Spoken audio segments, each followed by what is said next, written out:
Well, despite the US markets closing lower overnight and despite a shocking hold from the RBA, the Australian market has closed ever so slightly higher today. So hi there everyone, welcome to the Traders Circle weekly market update. Today is Tuesday the 8th of July 2025, and before I begin, you do need to be aware that whatever I say is general advice only. So the biggest news of the day is that the RBA did not cut interest rates. Many across the market have been calling for it, many had been expecting it, the market had practically priced it in, but the RBA decided to hold. They were expected to cut by 0.25%, and they left interest rates unchanged. I think the AFR surveyed economists, and 32 of 36 of those economists expected that the RBA would cut. It comes after relatively low inflation recently and also weakening Australian economic data recently. So it is a little bit surprising that the RBA decided to hold, although I think there are perhaps two potential reasons why that is the case. The first is that our energy subsidies are ending, and that's going to start to show up in the economic data. We're going to see electricity and other energy prices rise. We're also seeing oil prices rise. We have seen oil prices rise. That's also going to show up in the inflation data. So as that washes through, that could push CPI or inflation a bit higher, and the RBA might decide to just wait and see what the effects of these things are. The other thing that might have caused the RBA to wait as well is that the US Federal Reserve is also in pause mode at the moment. The US Fed is in pause mode because they're worried about the tariff situation and whether or not those tariffs are going to force US consumer prices higher. And so the other reason is basically that the RBA might be taking their cues from the US Federal Reserve. Regardless, the commentators are right to suggest that Australian inflation has been at the lower end of the target range. Australian economic data has been very, very weak. The Australian economy is not looking very strong at all. Yes, unemployment remains low, but job creation is extremely low. Private sector job creation is pretty much nothing. Wage growth has slowed. Retail sales are atrocious. Economic growth is atrocious. We're back in a per capita recession, and only extremely high immigration numbers is really helping our economy grow each year. So it is a little bit surprising the RBA decided to hold. But perhaps even more surprising is that despite that, the market actually finished in the green. So we did see a bit of selling immediately after the rate cut decision, or the rate hold decision, I should say. And our market dropped, I think, down to about 40 points.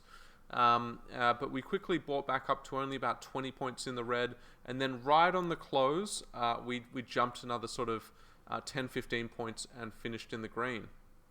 Again, it was a lot of share buying in CBA in the match out.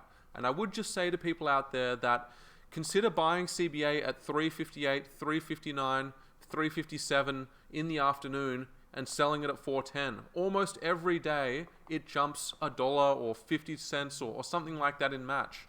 It is ridiculous. Instant money to be made there. It is anomalous as far as I can tell. Moving on though, the other news of the market this week is the tariff flip-flop. So basically, Trump had delayed the reciprocal tariffs until Wednesday. Over the weekend, with the market getting a little bit uncertain, they basically said, we'll extend it out to the 1st of August.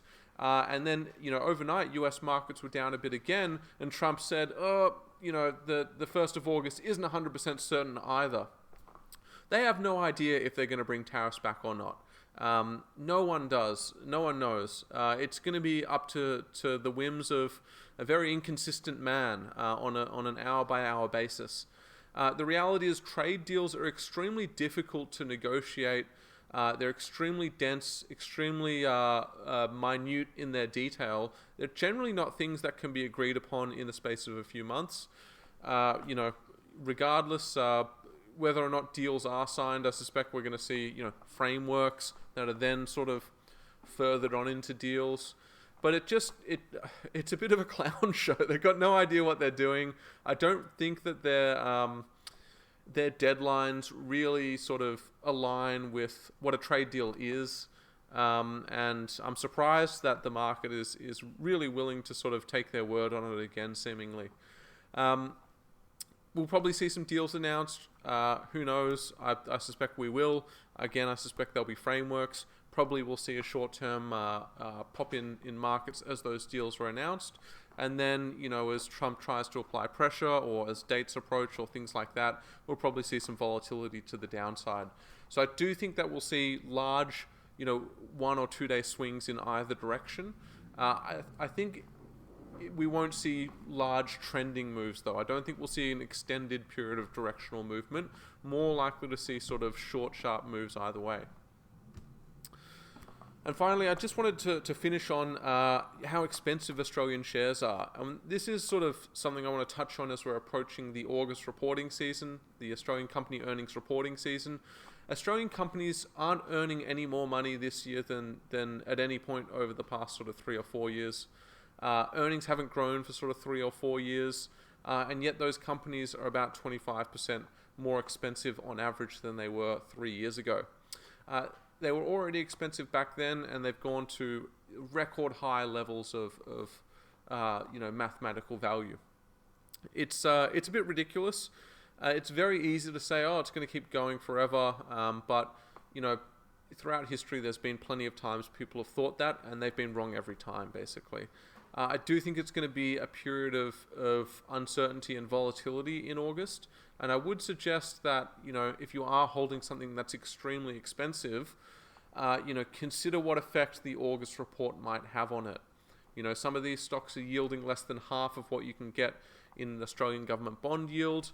Some of them have not had earnings growth or negative earnings growth, and yet they're trading at record prices. So, do be a bit cautious going into this season, because I do think we'll probably see some big moves. So let's have a quick look at the charts for this week, guys. We'll start with the US chart, the S&P 500 chart. They have been on a bit of an uptrend since they bottomed out from the initial tariff selling. They pushed up to the all-time high at roughly 61.50, and then they managed to push a little bit through that, perhaps with the big ugly bill from Trump. That's going to increase the US government money printing.